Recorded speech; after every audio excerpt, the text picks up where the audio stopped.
సీతారాం. జనక మహారాజు దర్బార్ దగ్గర ప్రస్తుతం మనం ఉన్నామండి. ఎంత అద్భుతమైన సుందరమైన కోట చూసారా. ఇక్కడి నుంచే జనక మహారాజు వారు పరిపాలన కొనసాగించింది. వారు ఉన్నటువంటి కోట ఇది. సీతమ్మ వారు కూడా ఇదే ప్రదేశంలో పెరిగారు. పుట్టిన ప్రదేశం సీతామఢి. మొదటి రోజు అంటే ఈ నేపాల్ ముక్తిధామ్ యాత్రలో మొదటి రోజు మనం సీతామఢి వీక్షించాము.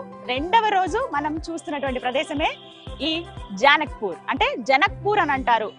జనక మహారాజు పరిపాలించిన ప్రాంతం ఇదంతా కూడా మిథిలా నగరం, మిథిలా రాజ్యం ఒకప్పుడు. ఆ తర్వాత జనక్పూర్గా మారిందనమాట. అంటే కొంచెం కాలాంతరంగా అలా అలా మార్పులు చెందుతూ వస్తాయి కదా, అలా అనమాట. ఇదే ప్రాంతం నుంచి పరిపాలించే వాళ్ళు. మొత్తంగా 10 ఎకరాల కోట అండి ఇది.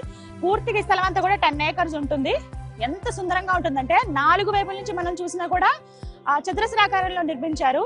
అసలు ఒకదానికి మించి ఒకటి కనిపిస్తాయి. ఇటువైపు నుంచి చూస్తే ఒక రకంగా కనబడుతుంది, ఇంకొక వైపు నుంచి చూస్తే ఒక రకంగా. చాలా సుందరంగా ఉంటుంది. నైట్ టైం అయితే ఫుల్ లైటింగ్స్ అవన్నీ పెట్టి చాలా అద్భుతంగా బెస్ట్ టూరిస్ట్ ప్లేస్ అని చెప్పొచ్చు. ప్రతి ఒక్కరు ఖచ్చితంగా నేపాల్ వచ్చినప్పుడు ముందుగా వీక్షించవలసిన ప్రదేశం అనమాట జనక్ మహల్. సరే, ఇక లోపలికి వెళ్దాం రండి.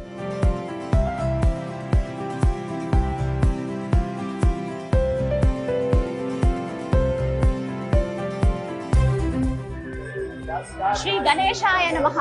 ముందుగా గణపతిని ప్రార్థించుకోవాలి. గణపతి విగ్రహం కూడా మనం ఇక్కడ చూస్తాం. ఇలా మంగళ వాయిద్యాలతో స్వాగతం పలుకుతారు.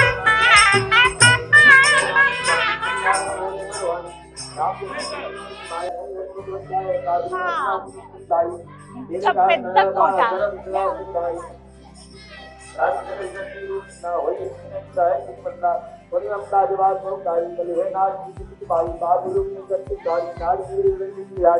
పూర్తిగా ఇదంతా కూడా కోటేనండి. చుట్టూరు కోట ఉంటుంది. మధ్యలో జానకి అమ్మవారి ఆలయం ఉంటుంది. ఆలయ దర్శనానికి అంటే అమ్మవారిని దర్శనం చేసుకునేందుకు వీళ్ళందరూ వెళ్తూ ఉన్నారు.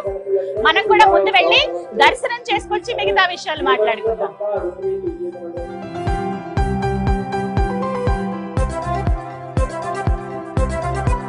పైకి కూడా వెళ్ళొచ్చు, ఆ పైనుంచి కూడా ఇలా చూడొచ్చు అనమాట.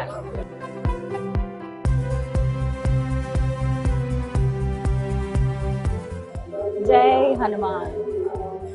అమ్మవారికి ఎదురుగుండా ఇక్కడ హనుమానుల వారు ఉన్నారు. ఎంత చక్కగా అలా కూర్చున్నారు. మొత్తం పూర్తిగా సింధూర వర్ణంతో ఉన్నారు స్వామి. అలా కూర్చుని రామవంటిలాగా ఇలా అమ్మవారికి అంటే ఒక తల్లిలా భావిస్తారు కదా సీతమ్మ తల్లిని. అలా ఆమె ఎప్పుడు ఆజ్ఞయిస్తుందా, ఏం చెప్తుందా అన్నట్టుగా అలా కూర్చుని ఉన్నారు. ఈ కోటలో మధ్యలో జానకి అమ్మవారి ఆలయం ఉంటుంది. చుట్టూ కూడా కొన్ని ఉపాలయాలు ఉంటాయి. అవన్నీ చూసుకుంటూ మనం అలా వెళ్ళొచ్చండి. దగ్గర ఒక 2-3 గంటలు ఇక్కడ ఉంటే మొత్తం అడుగున ఈ కోట అంతా చూసేయచ్చు అనమాట.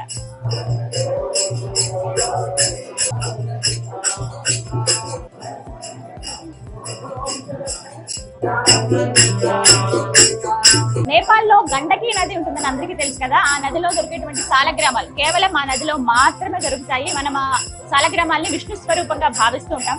అలా దొరికినటువంటి సాలగ్రామాలను తీసుకొచ్చి ఇక్కడ ఇదే కోటలో పూజిస్తున్నారండి. ఎంత చక్కగా ఉందో. మనం ఇక్కడ నుంచి చూస్తే అవి డైరెక్ట్ గా మనం ఫోటో తీయకూడదు కాబట్టి అలా తీసి మీకు చూపించట్లేదు. బట్ ఇక్కడికి వచ్చినప్పుడు మాత్రం కోట పక్కనే అమ్మవారి ఆలయానికి ఇటువైపుగానే అంటే కుడివైపుగానే మనకు కనిపిస్తుంది.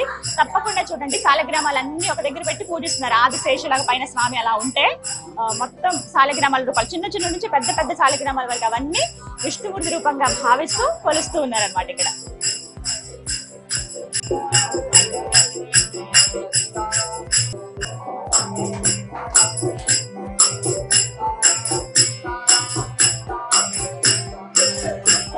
ప్రతినిత్యం అంటే ప్రతి క్షణం కూడా ఇక్కడ సీతారాం సీతారాం అంటూ ఆ కీర్తనలు మనకు వినిపిస్తూనే ఉంటాయండి. మొత్తం ఈ కోటలో ఎక్కడ విన్నా ఆ సీతారాముడి పేరే మనకి వినపడుతూ ఉంటుంది. అణువణువున ఆ సీతారాములు ఇక్కడ కొలువై ఉన్నారు అని చెప్పడానికి ఇది ఒక నిదర్శనం అనమాట. 24 గంటలు ఆ నామస్మరణ చేస్తూనే ఉంటారు.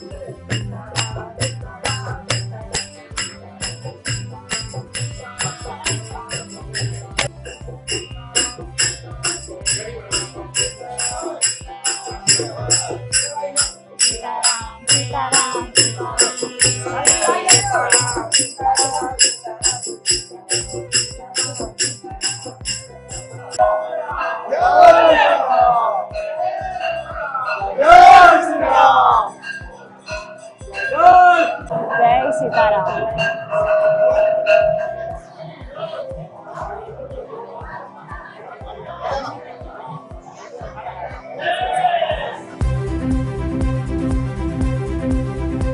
జై సియారాం.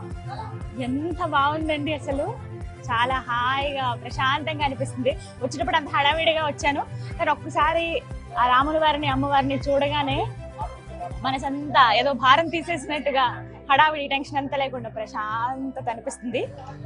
ఎంత సుందరంగా ఉన్నారంటే మూర్తులు, అంత ఎత్తులో మనకి చూడొచ్చు అనమాట. బుజ్జి బుజ్జి విగ్రహాలు, అంటే మనం చూసినట్టుగా పెద్ద పెద్ద 4 అడుగులు 6 అడుగులు ఇంత విగ్రహాలు ఉండవు ఇక్కడ ఎక్కడా కూడా. మనం నార్త్ సైడ్ నుంచి చూసుకుంటే చిన్న చిన్నగా ఉంటారు, కానీ మూర్తులు ఎంతో దివ్యంగా ఉంటారు. మొత్తం పసుపు మయం లాగా కనబడుతున్నారు అనమాట. కంప్లీట్ గా ఎల్లో క్లాత్ తో ఇలా కవర్ చేశారు, తెల్లగా ముద్దుగా. అసలు ఎంత సుందరంగా ఉన్నారో, చాలా సంతోషం అనిపించింది. నేను ఇలా చెప్తుంటేనే అర్థం ఏంటుంది ఎంత బాగుందనేది. మీరు ఖచ్చితంగా వచ్చి ఇక్కడ దర్శనం చేసుకోవాలి. జనక్పూర్ వచ్చినప్పుడు మహల్కి రండి, మహల్లో జానకి అమ్మవారి ఆలయం, సీతారాముల దర్శనం చేసుకోండి. అత్యంత పుణ్యప్రదం అది. ఎంత బాగుందో, చాలా మంచి ఎక్స్పీరియన్స్ నాకైతే.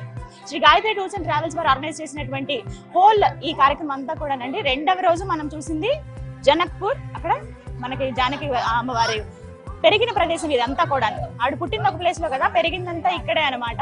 ఇక్కడ అన్ని విశేషాలు వింతలేనండి. మనం ఇలా ఒక్కొక్కటి చూసుకుంటూ వెళ్తే స్వయంవరం జరిగి కళ్యాణం జరిగినంత వరకు కూడా ఈ కీలక ఘట్టాలన్నీ కూడా జనక్పూర్ అంటే ఈ మిథిలా నగరంలోనే జరిగాయి అనమాట. అవన్నీ కూడా నేను మీకు చూపిస్తాను. డే 2లోనే ఇవన్నీ మనం కవర్ చేసేద్దాం, ఎందుకంటే ఇక్కడ నుంచి మళ్ళీ 3వ రోజు వేరే ప్రాంతానికి మనం వెళ్ళిపోతాం కాబట్టి. సరే, ఈ కోట అణువణువున మీకు చూపించేస్తాను, చూసేయండి.